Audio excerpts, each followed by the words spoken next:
Bicentenario, en esta oportunidad va a conversar con el historiador y ensayista Hugo Neira. Hugo Neira ha publicado decenas de libros muy importantes, como por ejemplo, Hacia la tercera mitad, Ensayos sobre la independencia, un conjunto de libros muy importantes que deberían formar parte de la Biblioteca de la República. El día de hoy vamos a conversar sobre los temas de la independencia. La primera pregunta que quiero formularle es, ¿por qué se produjo la independencia de América? ¿Cuáles fueron las principales causas de esta independencia que se produce a principios del siglo XIX? Yo no pienso que la manera como podemos entender que hubo independencia es muy distinta a la historia, ¿cómo diríamos?, convencional que existe en el Perú desde el siglo pasado. Es decir, en 1919 fue un centenario, gobernaba Leguía. Y Leguía, además, exaltó la independencia, invitó europeos que hicieron plazas, hicieron regalos también interesantes, y era entonces, a diferencia nuestra, un siglo después, una versión muy fuerte de sentimiento nacional. Se entiende esto por dos razones. Porque había la conciencia de que por lo menos el Perú había sobrevivido a las guerras que había tenido, sobre todo se sentían generalmente un poco humillados, ¿no es cierto?, por la derrota de la Guerra del Pacífico. Y se veía entonces una necesidad de hablar de la patria. No me río de ello, pero era una necesidad.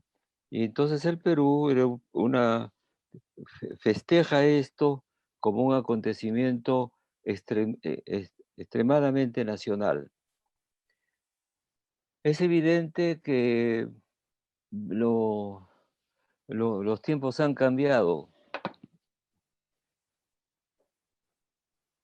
Y en un libro de Carlos Contreras, por ejemplo, Perú, el capítulo de la independencia comienza con la frase, la independencia que llegó por el mar.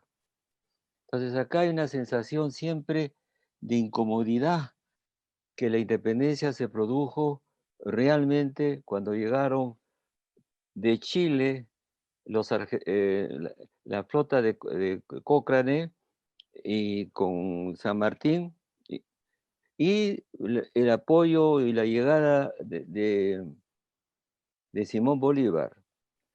Ahora bien, hoy día lo miramos de otra manera. ¿Por qué hubo independencia? Yo a mis alumnos tengo que decirles que el primer paso de la independencia no ocurrió acá en América, ni en Buenos Aires, ni en Caracas. ¿Qué éramos en América? Un dominio español, ¿no es cierto? Eran las colonias que llamamos los territorios que tenía el Imperio Español. Bien, antes de la independencia habían pasado varias cosas. Y los clasificamos ahora por las causas externas e internas.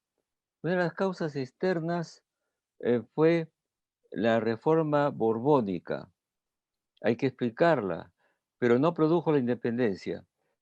La reforma borbónica fue que los borbones, más hábiles para entender la economía y qué estaban ganando con tener esas colonias, habían reemplazado a los reyes austriacos, ¿no?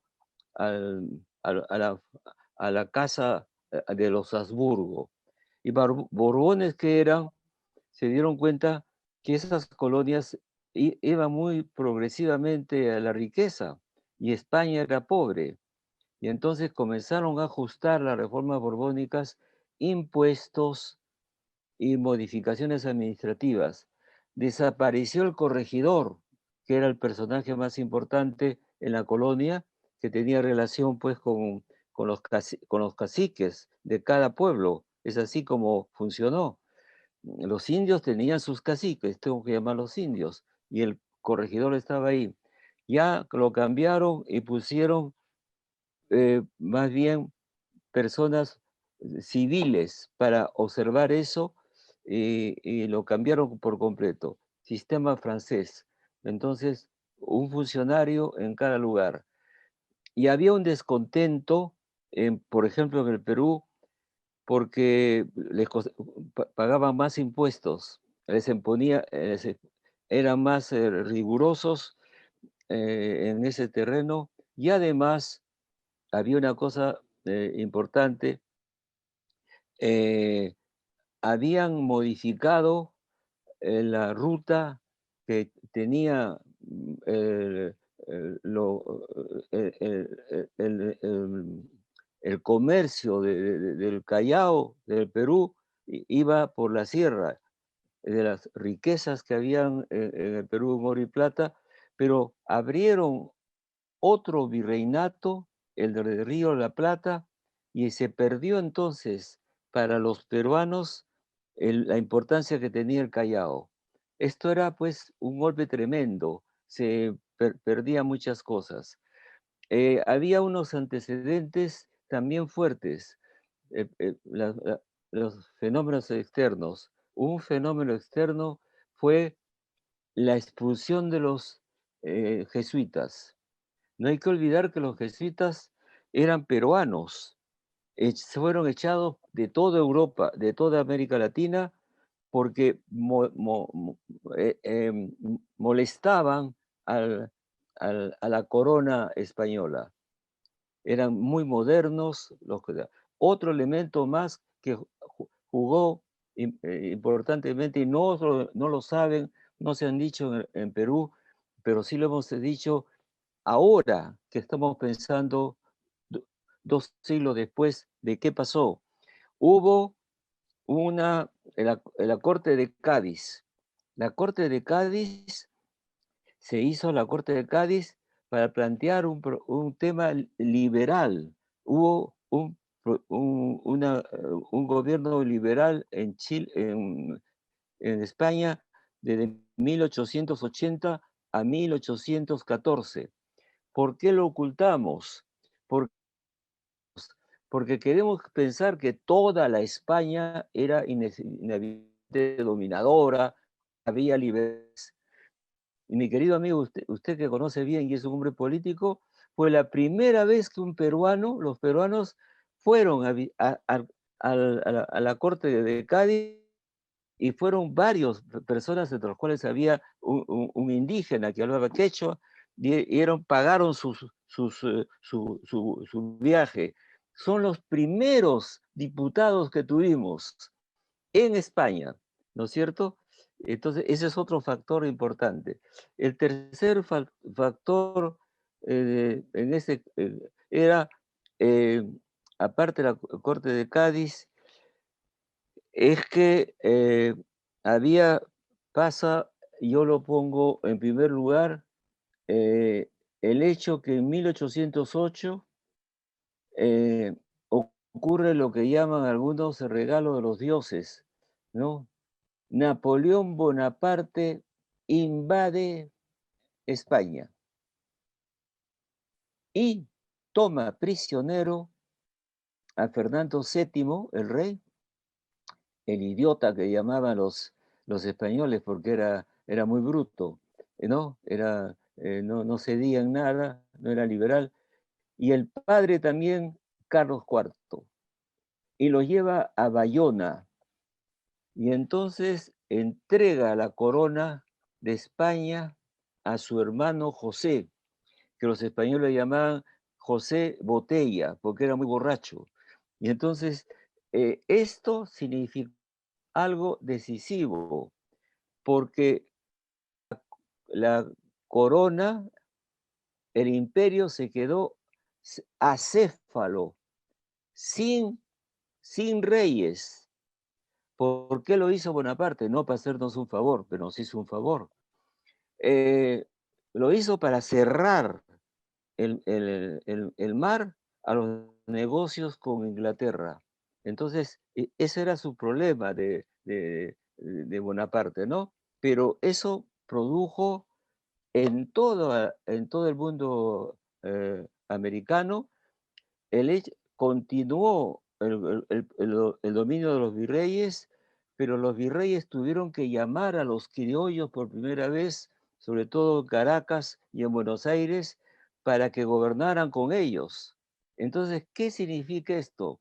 Que se notaba la debilidad del imperio, la debilidad, y por lo tanto ocurrió después de eso, produjo un estampido de patriotismo de los españoles que comenzaron a enfrentarse a una guerra terrible con, con el ejército de Bonaparte, ¿no? Tenían su independencia que luchar, por lo tanto no podían ocuparse de lo que pasaba en América, en las Indias, ¿no es cierto? Y era un debilitamiento fundamental. Hugo, tú has hecho una muy buena descripción de cuáles son los orígenes de esta guerra separatista. Pero en América hubieron dos actitudes. La actitud que va a tener Buenos Aires, Chuquisaca, México, Quito, de autonomizarse, de producir una guerra de independencia, y ahí aparece precisamente Bolívar, y otro sector, principalmente en el Perú, donde se va a mantener una actitud de alianza con España, de que es posible convivir con España bajo un marco constitucional, y van a pugnar dos posiciones. ¿Qué va a ocurrir? ¿Por qué se van a dar estas dos posiciones? No va a haber una voluntad unitaria originalmente por la independencia. Claro, lo que ocurre es que al, a- si el Perú solo, digamos así, ¿no? Si hubiera comenzado a buscar la emancipación, había corrientes pues que querían, cuidado, querían separarse de España, pero no con una república, ¿no es cierto? Entonces, estos personajes en los cuales estaba también Ribagüero, el abuelo del historiador, y otros más, y la nobleza limeña. Era una tendencia, pero también había habido una tendencia a independizarse del virreinato de parte de Tupac Amaru II, ¿no? Tupac Amaru, eh, él se levanta para eh, imponer pues y castigar a eh, a los españoles por los abusos que habían habido de los indios, pero él quería iba a ser una monarquía india, no era una república, ¿no? Entonces, bueno, durante muchos años lo que ha pasado, hemos tenido un poco de vergüenza y hemos juntado todos, da la impresión, todos los que se rebelaron alguna vez. Reveló alguna vez una persona en Tacna, luego hubo Tupac Amaru o otros más movimientos. Y entonces da la impresión que hay una cola de revolucionarios hasta que llega San Martín y Bolívar. No es así. Eh, el Perú se llevaba muy bien con el sistema español, tengo que decirlo, porque estaba un virrey muy inteligente, Abascal. Y Abascal, con tropa peruana, con tropa peruana y de indios peruanos y españoles militares que habían tenían entrenamiento porque se habían enfrentado a Bonaparte, logran detener los movimientos de Buenos Aires para pasar por Bolivia al Perú. Los indios peruanos y los oficiales españoles mantienen intacto el Perú virreinal. Por eso tenía que venir por el mar, porque las montañas no podían vencerlos. Y cuando hay, lo siento mucho, cuando hay el enfrentamiento en Ayacucho, hay más criollos en el ejército de los españoles que en el ejército de los independentistas. O sea, este era el sitio más español que había en toda América del Sur. Además era enorme, gigantesco. Chile no era, no era un virreinato, una capitanía y todo lo demás. ¿En qué momento se desaparece esta idea de tener una independencia republicana? En el momento, incluso San Martín, y tiene razón, pensó que era bueno traer un príncipe de Europa para que tuviera una monarquía. Quiero decir algo, no se molesten conmigo, pero realmente pensando políticamente, ambos, San Martín y Bolívar, se dieron cuenta de qué homo diablos era la sociedad peruana. No estaban preparados para una república, pues. Y entonces ambos pensaron en un tipo de gobierno de tipo, eh, digamos, autoritario por un tiempo. Entonces, ¿cuál era? Íbamos a tener un príncipe europeo y funcionaba. O Bolívar que dijo, la, quería la presidencia vitalicia. Eso lo tiene Putin hoy día. Hugo, Tiene poderes hasta el año 36. ¿Y saben una cosa? Técnicamente era mejor. ¿Por Hugo, qué? Por una razón. por qué razón, Brasil es- mm, si llegamos tarde a la independencia, llegamos tarde a la independencia, comparándonos pues con México, claro, con Argentina, con Chile, con la Gran Colombia? Si llegamos tarde a la independencia, ¿por qué quisimos llegar tan rápido a la República? ¿Por qué en 1822 ya éramos republicanos cuando ese tema no lo había resuelto México, que se habían independizado mucho antes, Chile no lo había resuelto y Argentina no lo había resuelto? Y el Perú se quiso adelantar a todos cuando nosotros fuimos los más tardones en el proceso de independencia. ¿Qué ocurrió? ocurrió pues que en primer lugar, pregúntese, amigos que me escuchan, ¿por qué diablos el señor San Martín se fue, se fue y también Bolívar? Bolívar se replegó para que no se hundiera su gran Colombia. Y San Martín se fue a Sumer a morirse ahí. ¿Por qué? Porque los criollos no querían pues un noble, no querían un rey, para eso estaban, para salir. Y hubo los liberales, Sánchez Carrión, etcétera, que de una manera utópica, ¿no? Pues, se propusieron tener una república.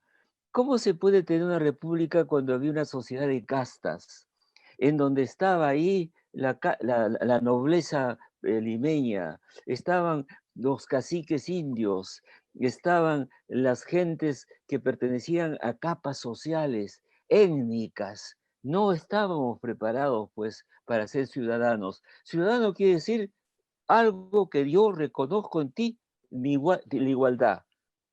Puedo no estar de acuerdo contigo, pero es mi igual. Eso no lo tenemos y no lo teníamos. Y entonces se produce, le llaman república a una cosa que no fue. Fue simplemente un elemento, una manera de vivir. No teníamos monarquía, pero tampoco tenías virreinato. Algo más, San Martín y algunos de ellos echaron a 2000 españoles que tenían matrimonio con peruanas a que se fueran. Entonces los españoles mismos se fueron, los hombres los que hacían el negocio de la mercancía, se fueron. Y entonces nos quedamos en algo que llama muy bien Basadre, dice un vacío político, un vacío de poder. No hay nada peor que un vacío de poder. E incluso Ribagüero, el historiador, piensa lo siguiente, de la nobleza. Se supone que la nobleza criolla hubiera entrado pues a eso, pero no eran hombres de guerra. Aparecieron pues, apareció en ese momento personas tan formidables políticamente como eran Gamarra, Ramón Castilla, que eran mestizos que se habían formado en el ejército español, como pasó con San Martín, y se voltearon de repente, somos independistas, sintieron el amor a la patria, ¿no? Y entonces la, la, debería haber sido lógicamente la nobleza criolla, pero una nobleza blanda, no eran gentes de a caballo. Y entonces, ¿qué pasó? Apareció los caudillos políticos, ¿no? Y lo como decía el abuelo de Ribagüero, pobre y tonta colonia, pobre y tonta nobleza limeña, lo dice Ribagüero, pobre y tonta. Hugo, No tomaron las armas y entonces aparecieron 40 años de guerra de caudillos militares tú que has en el escrito, vacío político.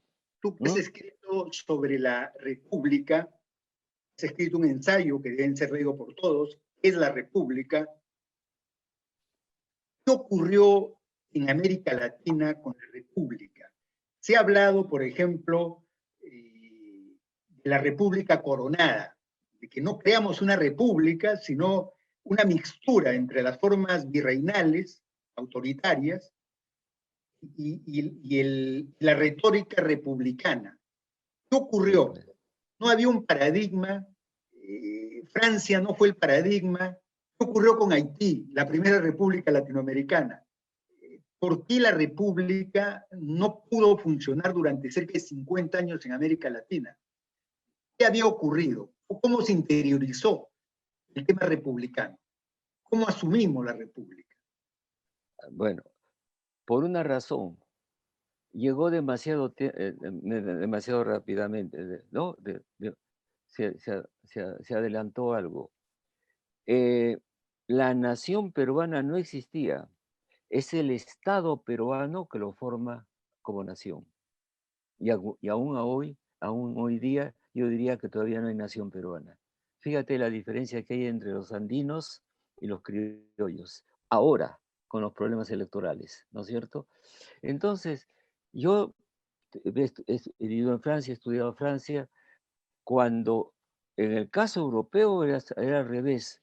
Ya estaba la nación cuando pidieron la república. Hay una anécdota en el momento en que eh, es importante para nosotros esto. Em, el rey Luis XVI convoca la asamblea, los estados generales. ¿Qué quiere decir estados generales? Las capas sociales que tenían, estamentos, ¿no? Y los llama, ¿no? Así comenzó la Revolución Francesa. No hubo revolución, no hubo un partido revolucionario, fue un proceso que se les escapó de las manos a casi todo el mundo.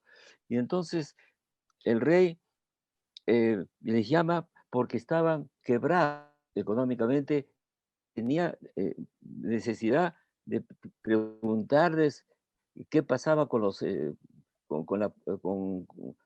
lo que podían dar a la corona, los impuestos y esas cosas. Entonces el Estado eran tres estados. Primero, la iglesia, la nobleza y el Estado llano. Pero habían pasado 70 años que no había esa... y descubren que había crecido la capa de Estado llano. Ahí había pobres, campesinos, personas sin importancia, así, y burgueses, sin nobleza, ¿de acuerdo? Y había aparecido la burguesía. Y resultaba que eran numerosos, y entonces había 700 personas del estado llano, había unos 200 de la nobleza y 100 curas. Y entonces, ¿qué iba a pasar? Iban a ganar en las elecciones los que tenían más personas, ¿no es cierto? En un congreso, pues, ¿no? Y entonces la nobleza francesa dijo, vamos a votar eh, por cada estado, ¿no? 3 votos. Y entonces los burgueses y los pobretarios, los plebeyos, dijeron, no señor, voto personal, con lo cual iban a ganar siempre por las leyes que iban a establecer, ¿no? Y la nobleza cometió el enorme error de irse, de salirse. Y entonces cuando se fue, vino el rey y dijo, disolución.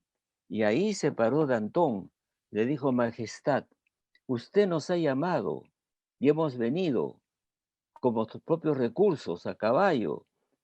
Usted no nos puede disolver, ya no puede disolvernos, porque nosotros somos la nación. Ya había una nación. Hacía siglos que había una nación. Hablaban la misma lengua, tenían los mismos sentimientos, etc. Y claro, la nación estableció la Asamblea Nacional. Por eso viene el primer nombre. En cambio, nosotros todavía no tenemos una nación coherente. Hay muchos prejuicios raciales en nuestro país también, y regionales, ¿no es Pero cierto? en Francia también la república fracasó. No hay fracasos, porque se interrumpió en un momento determinado. Bueno, ¿qué fracaso es ese? Con Establecieron, Napoleón, con no, el consulado. inventaron la república. Primer elemento, había antes algo importante que también influyó en la mentalidad de Bolívar y San Martín, de los libertadores en general, la independencia de los colonos norteamericanos, ¿eh? Eso fue la primera cosa, el 73, antes del 89 de la Revolución Francesa. No, porque las guerras napoleónicas, porque era un maestro, pues un gran guerrero, duraron 15 años para que cuanto más tiempo pasara, más se acostumbrara la sociedad francesa a no tener nobles. Ellos habían tenido 9 siglos de dominación feudal y habían eliminado los feudos el año 1792. Ya no había nobles con latifundios. Entonces, era algo, la República Francesa fue algo que Europa no pudo soportar y la guerra fue permanente de Austria, de Inglaterra, de todos contra ellos y mantenieron 15 años. Cuando regresaron los nobles, ya el pueblo se había acostumbrado a ciertos usos. Por ejemplo, antes los bosques eran solamente para los nobles, ellos ya podían cazar, tenían tierras propias, ya no. Y entonces eso duró hasta el 31, 1831, y se perdió de nuevo y lo recuperaron en 1870. O sea, costó trabajo, pero la República entró, porque ya había la res pública, que quiere decir la ley para todos. Entonces, nosotros no hemos pasado por ese proceso. Y nos estamos pasando, que lo que provocaría que nosotros tuviéramos igualdad sería la misma educación, servicio militar, y cosas por el estilo. No las tenemos. Estamos completamente fraccionados. Y esta economía liberal nos pone con grandes brechas todavía. Entonces, no somos una nación todavía. ¿Por qué en el siglo XIX la monarquía brasileña tuvo estabilidad? A diferencia de la otra parte de América republicana, México en 1821 con Iturbide va a establecer una monarquía efímera, ¿no? Pero el caudillismo no fue ese tránsito tortuoso que pregonaban San Martín y Bolívar? Lo que pasó es que hubo una inteligencia política muy extraordinaria. Otra vuelta a Bonaparte ocupó Portugal, pero el rey se salió y la corte y se instalaron en Río. Entonces, me acuerdo Pedro I o algo así, el rey que estaba ahí se trajo 400 científicos de la Ilustración para comenzar a pensar. Y dijo, aquí corona. Y consiguieron que no se perdía, es otra América, ¿no? La América portuguesa. No se separaron. Brasil no se rompió como se rompió la América hispánica. ¿Acaso Ecuador, Bolivia somos el mismo país? No, estos no, lo guardaron. Yo he visitado lugares de Brasil que son completamente distintos.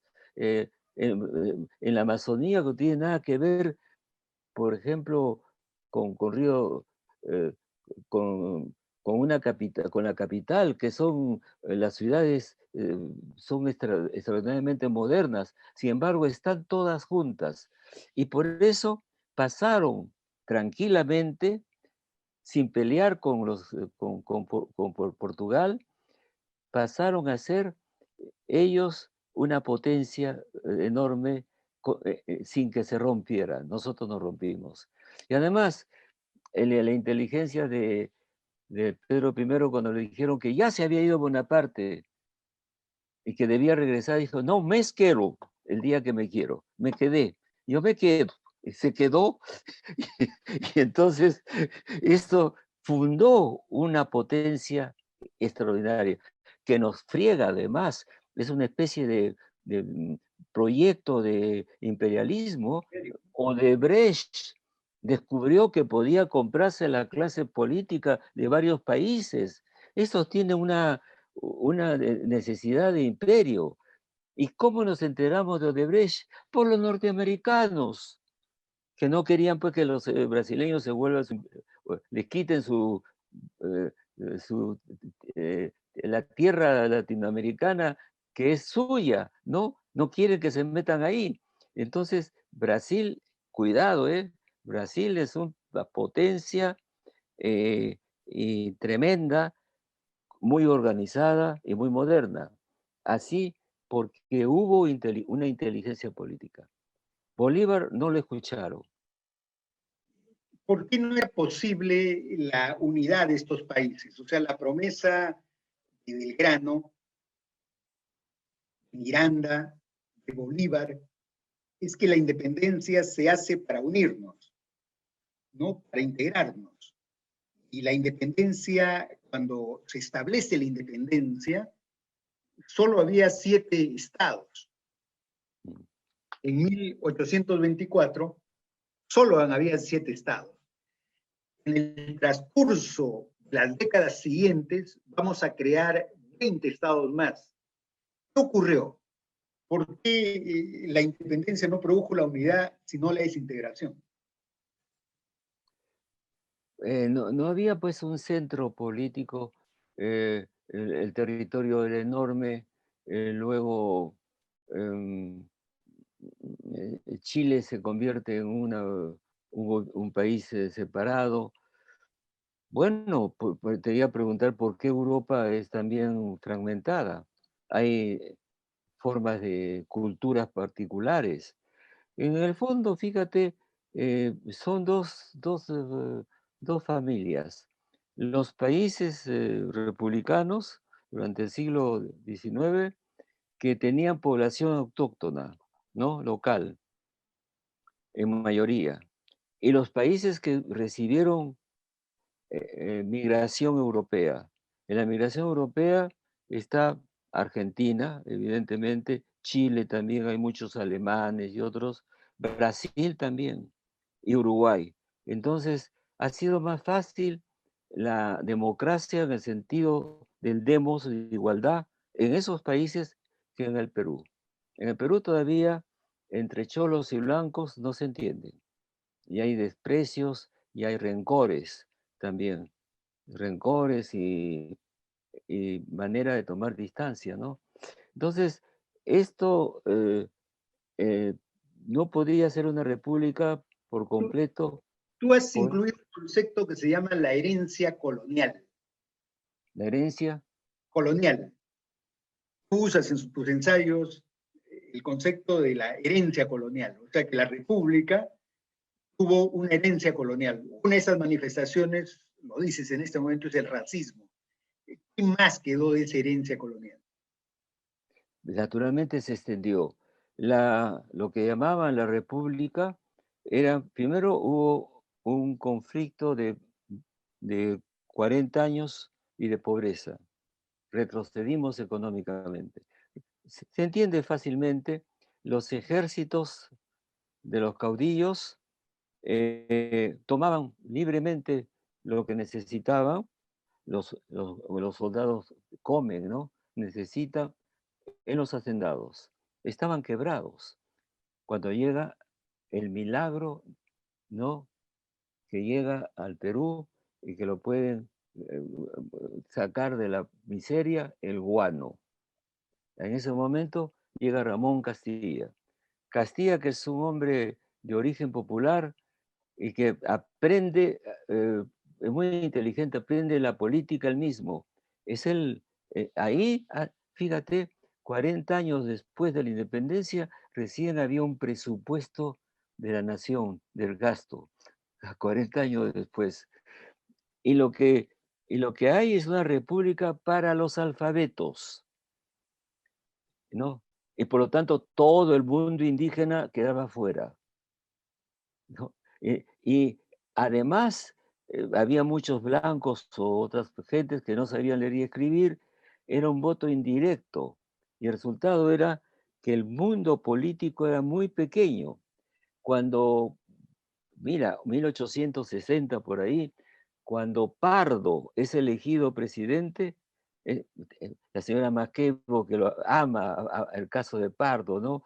Gran político, moderno, pero vamos a ver, pero en ese momento eh, votan por él 3.000 personas sobre 4.000 personas, que eran los que votaban en una mesa en la puerta de la iglesia, porque era así.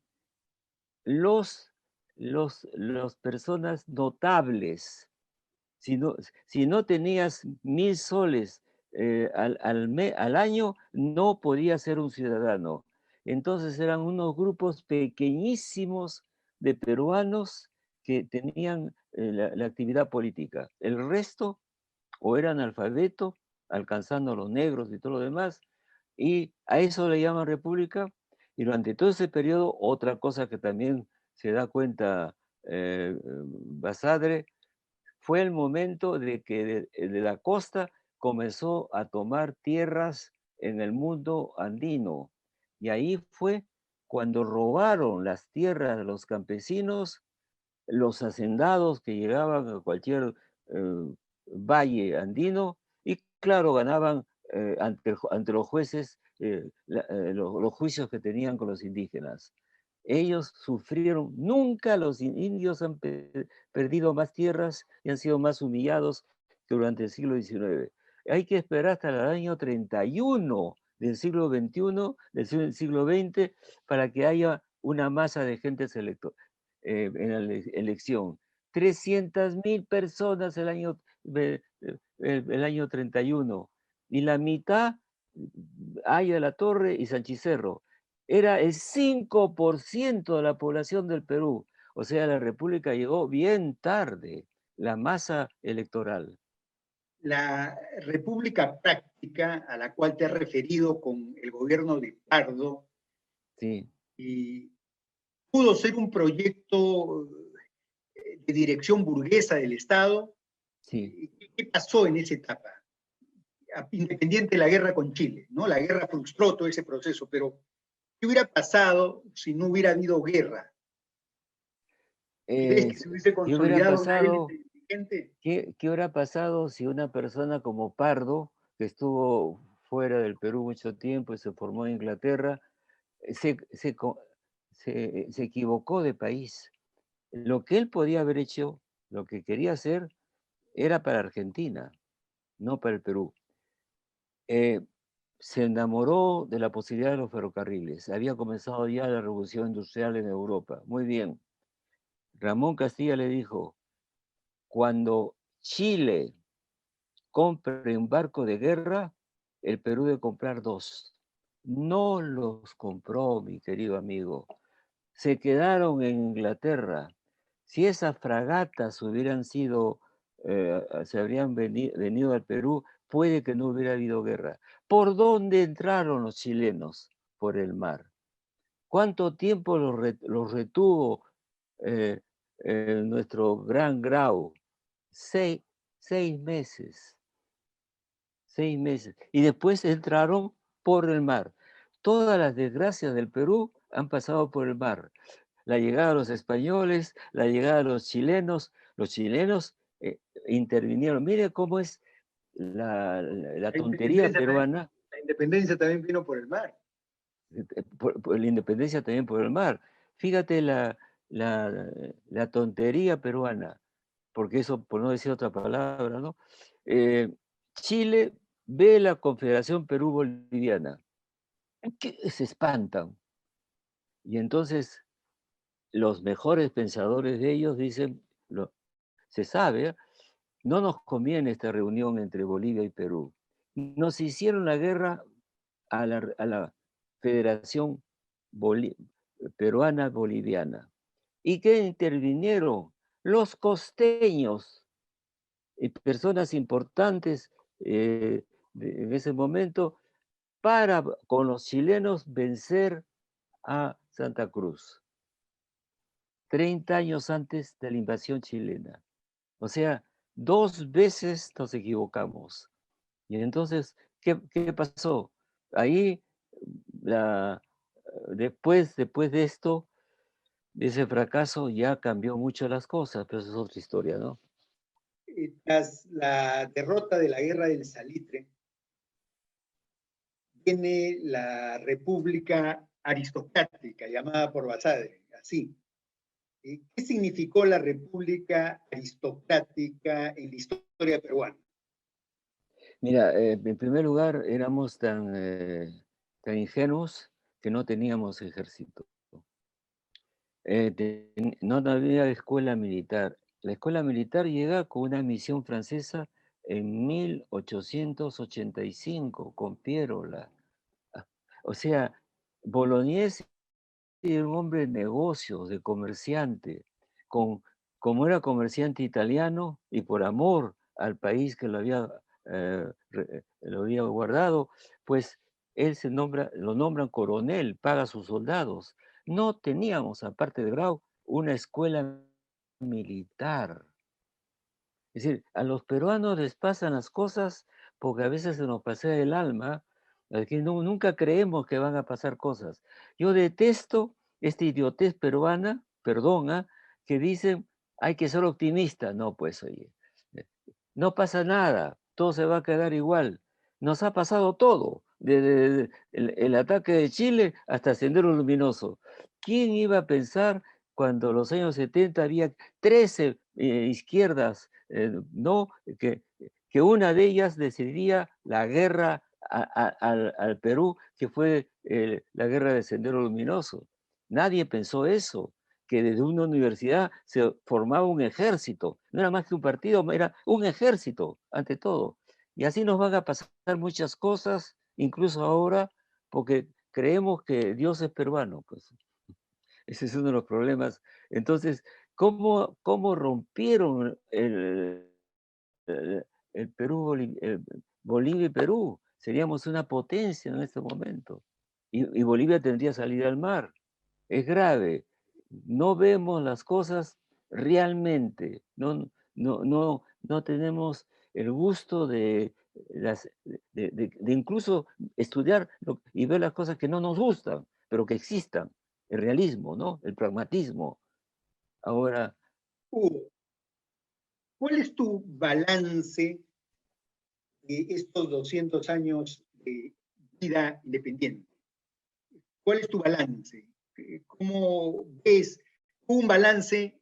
Con eso iniciaste tu conversación sobre los 100 años, ¿no? Como que en los 100 años descubrimos qué cosa era la patria, el concepto patria. lo primero ¿Los que 200 comienzo a decir años es, hemos descubierto algo más? sí, comienzo por esto, no se desanimen, no se pongan tristes o depresivos por lo que voy a decir.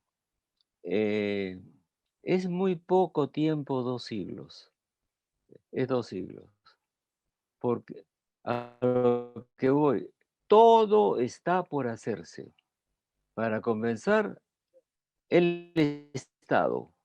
Nosotros no tenemos Estado, tenemos gobiernos. El Estado es cuando hay una capa capaz de hacer una carrera de orden administrativa, como tienen los norteamericanos, tienen 2 millones de funcionarios, y como pasa en Europa. Cuando tú no, tú conoces estas cosas, pero a los que me pueden escuchar, si ustedes cruzan con un alemán y un francés, y es un doctor, o es parte del servicio diplomático, o es un ministro, tengan la plena seguridad que entraron a los ministerios por concursos, por concursos. No tenemos el concurso en el Perú. Entonces no hay, salvo ciertos lugares, por ejemplo, ciertas cosas funcionan, el Ministerio de Economía, ¿no es cierto? El Banco de la Nación, eh, Torre Tagle, pero en general es el botín del partido que gana. No, eso no es serio. No tenemos Estado. Como pasa en los países europeos en los que el Estado se ocupa de la educación, de la salud y de la seguridad. El resto son empresas, por supuesto, porque hay capitalismo, pero poderoso. Y entonces, ¿qué pasa cuando todos los franceses o todos los holandeses estudian las mismas cosas? No van al colegio que papá les paga, sino no hay colegios privados. Las universidades son todas del Estado y se entra como profesor. Lo sé porque yo pasé por un concurso para poder entrar como profesor estable. Me costó muchísimo. En la tercera vez, honestamente, logré ser profesor. Pero es rarísimo, ¿ah? Es rarísimo. Y terminé 30 años después mi carrera de universitaria. No tenemos lo que se llama Estado, que es una estructura estable, capaz, al punto que hay un sociólogo, Bourdieu, que dice la nobleza del Estado. ¿Sabes quién es la nobleza del Estado? Los que salen de las grandes escuelas universitarias que tienen ellos encima de la universidad y que salen de ahí. Macron es uno de ellos. Los forman magníficamente, como se forman en Harvard o en Oxford, ¿no? Y son una nobleza, pues, dedicada a la carrera universitaria. Entonces, ¿qué cambian cuando por ejemplo, hay la izquierda en el poder y la derecha después? Bueno, ¿qué cambian? Cambian los directores, pero no el equipo completo, pues, ¿no? Entonces son carreras que se tienen. Bueno, no tenemos Estado, para comenzar, ¿no? Segundo, no somos una nación todavía, ¿no? Esa es la otra cosa tremenda. Y todavía estamos buscando cómo tener una república en la que se pueda consultar a los ciudadanos. No nos es suficiente las instituciones que hay. Es decir, no estoy nada en contra de que existan las 3 instituciones de Montesquieu, ¿no es cierto? El poder ejecutivo, legislativo y el judicial. Sí, pues, pero podemos inventar otra cosa. En este momento, los peruanos son alfabetos. La mayoría de la población vive en zonas urbanas y no solamente quieren tener un representante, hay una crisis de la representación. y entonces no confían ya en el diputado, que debía volverse la palabra diputado, al que le das el poder. Quieren intervenir, entonces hay que crear instituciones en las que se les pregunte, en las alcaldías, en las regiones, para que intervengan, quieren intervenir, no le quieren dar el poder a otro. Y entonces estamos todavía por inventar una república adecuada a nuestras necesidades. Somos diversas culturas, acá hay de todo, negros, chinos, es una formidable pequeño mundo, pero la gente ya está educada, casi no hay analfabetos, aunque no lean, ¿eh? Aunque no lean es otro problema, pero hay que inventar instituciones donde la gente participe, levanten la mano, hablen por lo menos una vez al año. Eso yo haría un cuarto poder. En un cuarto poder que las gentes intervengan, que la república se les escuche y que incluso sea por sorteo, porque de repente una de esas señoras que hacen negocios así y están vendiendo, ¿no es cierto?, cosas, esas señoras saben un montón de cosas de la vida económica. ¿Por qué no somos un poco hay que democratizar la democracia?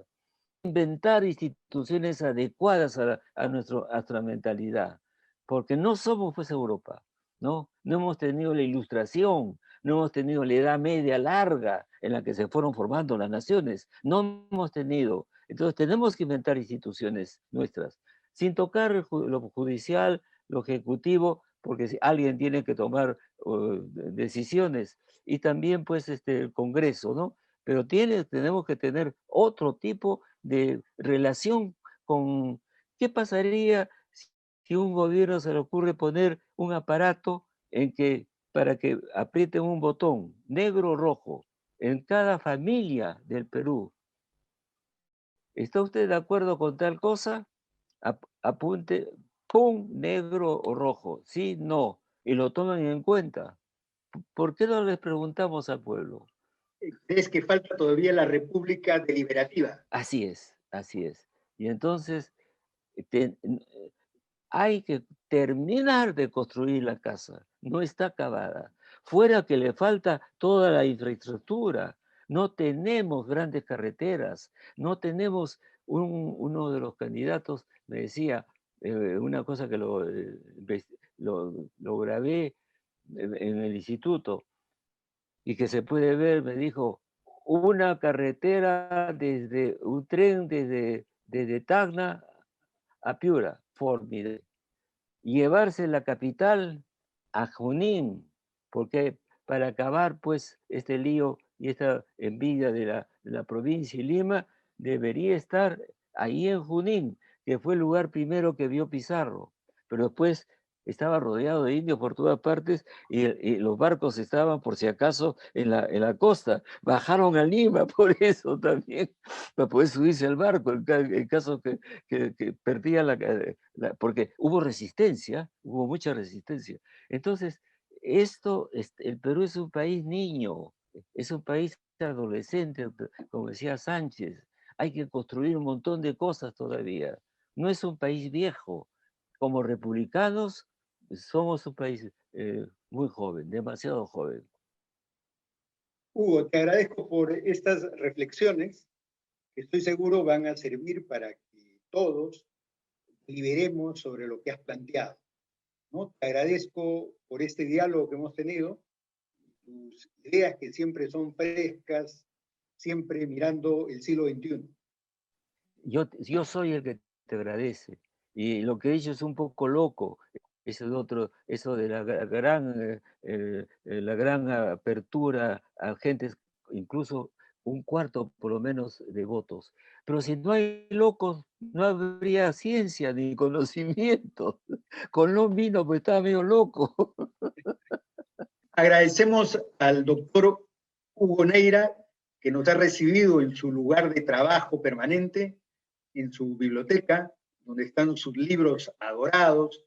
Está preparando, tengo entendido, otros ensayos y libros que piensa sacarlo en este año del Bicentenario, y estamos seguros que sus libros, como siempre, nos harán reflexionar, criticar y avisorar lo que le va a pasar al Perú en este siglo XXI. Muchas gracias, Hugo. Muchas gracias también.